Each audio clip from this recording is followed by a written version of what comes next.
معزز ناظرین سامعین، السلام علیکم۔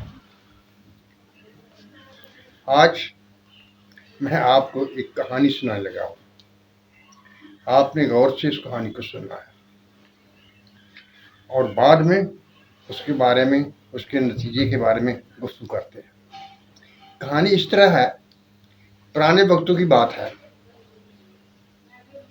کہ ایک پیر اپنے مریدان کے ساتھ جا رہا تھا۔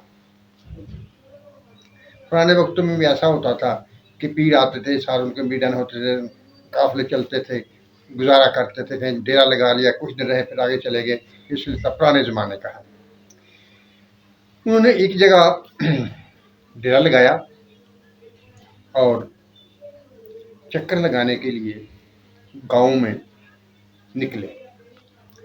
جب وہ گاؤں سے چکر لگا کر واپس آ رہے تھے تو وہاں انہیں ایک کارتوس ملا۔ وہ کارتوس جسے بندوق میں رکھ کر چلاتے ہیں۔ جب وہ کارتوس ملا تو وہ پیر کہنے لگا اپنے مرید سے، اسے اٹھا لو، یہ بہت کام کی چیز ہے، یہ شیر کو مار دیتا ہے۔ اس مرید نے وہ کارتوس اٹھایا اور اپنی جیب میں ڈال لیا۔ جب اپنے ڈیرے پر پہنچے تو دیکھا کہ دودھ نہیں ہے۔ پیر صاحب نے کہا کہ تم جاؤ، وہ ساتھ والا ڈیرا ہے، وہاں سے دودھ لے کے آؤ تاکہ چاپ کھائے اور اسے استعمال کر لیں۔